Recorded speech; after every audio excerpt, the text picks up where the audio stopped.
पहले Lord Curzon बोला करता था कि इस कांग्रेस को हम घिसट करके मरते हुए देखना चाहते हैं। ये लॉर्ड कर्जन के शब्द हैं। आज एक लॉर्ड दुर्जन है, वो भी कांग्रेस को मरते हुए देखना चाहते हैं। मूल्यों के खिलाफ हमारे दिमाग में भरा गया, क्या भरा गया? मजबूरी का नाम महात्मा गांधी। साहब, मजबूरी का नाम महात्मा। कुछ सालों में इस देश में जो भी स्वतः स्फूर्त आंदोलन हुए बिना किसी पार्टी का, उस आंदोलन से निकले हुए लोग आज राहुल गांधी जी के साथ चल रहे हैं। उनके नेतृत्व में जो है वो इस देश को बचाने की लड़ाई लड़ रहे हैं। और हम लोग बार बार कहते हैं कि इस देश में आज की तारीख में एक विचारधारात्मक लड़ाई है। एक तरफ बेचने वाले लोग हैं, दूसरे तरफ बचाने वाले लोगों को इकट्ठा होना पड़ेगा। बचाना क्या है? देश की संस्कृति, इतिहास, संविधान, इसके जो मूल्य हैं लोकतांत्रिक, इसकी रक्षा करनी है। सबका देश है और सबके लिए हमको सोचना पड़ेगा।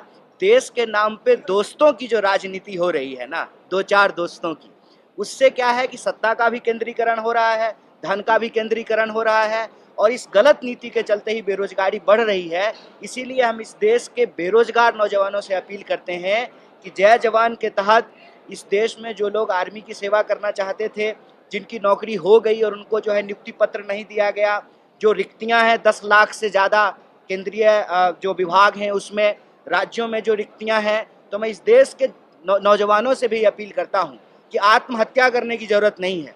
1 घंटे में 2 नौजवान भी आत्महत्या कर रहे हैं किसान की तरह, तो आत्महत्या करने की जरूरत नहीं है।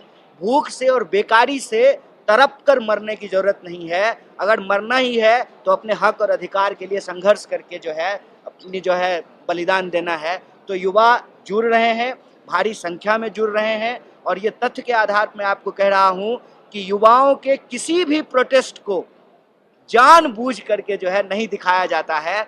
आप सब लोगों ने कहीं ना कहीं से देख लिया होगा, भारी संख्या में लद्दाख के नौजवान जो है अपने हक और अधिकार के लिए सड़कों पे आए। भारी संख्या में बिहार और उत्तर प्रदेश में रेलवे भर्ती की तैयारी करने वाले नौजवान सड़कों पे आए। अग्निवीर, अग्निपथ योजना जब लाई गई, उस वक्त भारी संख्या में नौजवान जो है सड़कों पे आए। और आप मध्य प्रदेश, आपका पड़ोसी राज्य है, उसकी बात करें, पटवारी घोटाला जब हुआ तो भारी संख्या में जो है नौजवान सड़कों पे आए। जितने कृषि विश्वविद्यालय हैं, उन विश्वविद्यालय में जो गड़बड़ियां हैं उसके खिलाफ भारी संख्या में जो है विद्यार्थी सड़कों पे आए।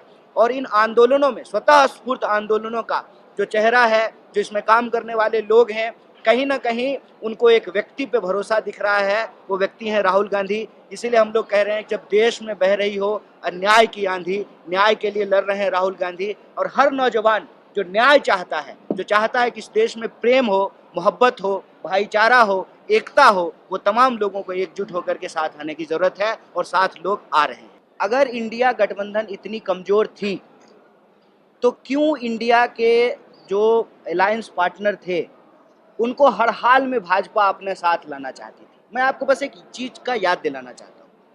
इंडिया गठबंधन की जब पहली मीटिंग हुई तो बीजेपी की तरफ से नारा आया, एक अकेला, एक अकेला। अव्वल तो आप अकेला क्यों है मोदी जी? शादीशुदा आदमी है, क्यों ही आप अकेला हैं? फिर भी नारा लगाया गया कि एक अकेला।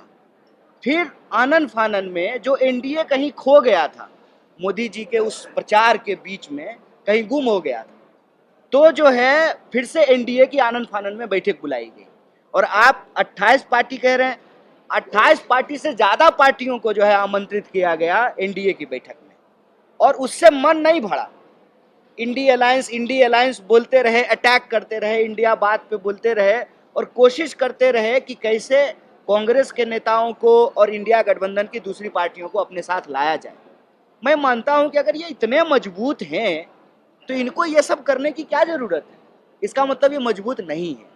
ये परसेप्शन जो है बहुत चालाकी से देश में बनाया गया है कि कांग्रेस जो है कमजोर हो गई। एक बात मैं आपको याद दिलाता हूं, जब देश गुलाम था तो मोदी जी से पहले लॉर्ड कर्जन बोला करता था कि इस कांग्रेस को हम घिसट करके मरते हुए देखना चाहते हैं।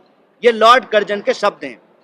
आज एक लॉर्ड दुर्जन है, वो भी कांग्रेस को मरते हुए देखना चाहते हैं। ना कर्जन का सब सपना पूरा हुआ था, ना दुर्जन का सपना पूरा होने वाला है। मार्क माय वर्ड, लिख लीजिए। इस 5 राज्य के चुनाव में ही जहां इतना ढिंढोरा पीटा गया कि कांग्रेस हार गई, उस 5 राज्य के चुनाव का अगर कुल वोट जोड़ेंगे तो 9000 वोट ज्यादा हमको आया है बीजेपी से। और राजस्थान में एक बाय इलेक्शन हुआ तुरंत मुख्यमंत्री बनने के बाद, और उस आदमी को मॉडल कोड ऑफ कंडक्ट का वायलेशन करके चुनाव चल रहा था और मंत्री बना दिया गया, वो चुनाव हार गई बीजेपी। अगर ये इतने मजबूत हैं तो चंद्राबाबू नायडू के पांव में क्यों लटके हुए हैं? जिस जयंत चौधरी को डंडों से पिटवाया किसान आंदोलन में, आज जो है चौधरी चरण सिंह जी को भारत रत्न दे रहे हैं और उनको अपने साथ ले रहे हैं। नीतीश कुमार को क्या क्या नहीं बोला, क्या नहीं बोला।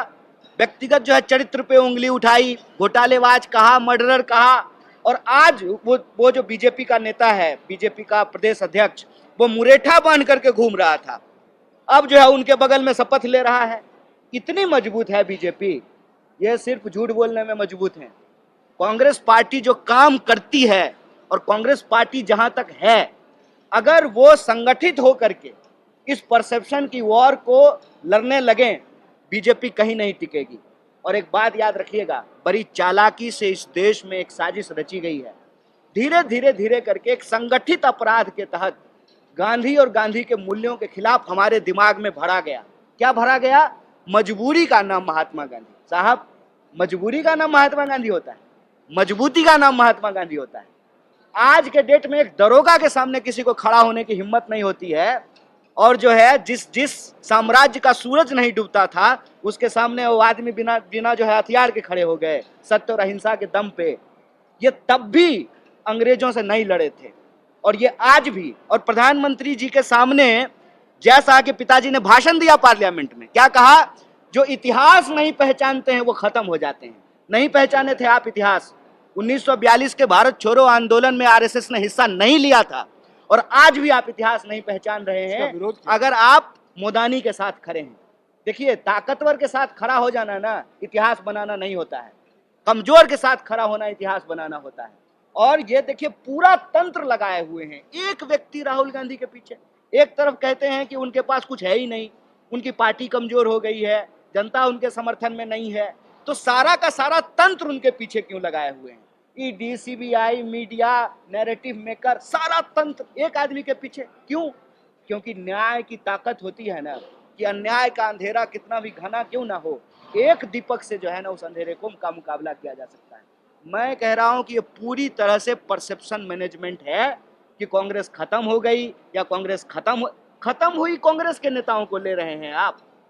बताइए, राज्यसभा दे रहे हैं, मंत्री बना रहे हैं। जिसको परिवारवादी कहते हुए मुंह नहीं थकता था प्रधानमंत्री का, उसको अपने मंत्रिमंडल में शामिल कराए हैं।